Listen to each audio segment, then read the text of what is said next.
গ্রাম জেলা তৃণমূল কংগ্রেসের সভাপতি তথা বিধায়ক দুলাল মুর্মুকে। আমি বেশি বক্তব্য রাখবো না, এই কথাই বলবো, সারা দেশের মানুষ বিজেপিকে হিলিয়ে দিয়েছে, তাই তো মমতা বন্দ্যোপাধ্যায় ৩৫ বছরের জগদ্দল পাথরকে উপরে ফেলে গঙ্গায় ফেলে বঙ্গোপসাগরে চলে গেছে। আর আজকে দেশের মানুষ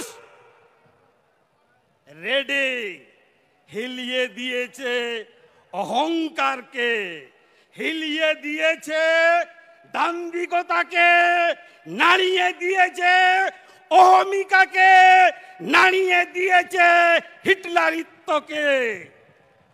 সময়ের অপেক্ষা।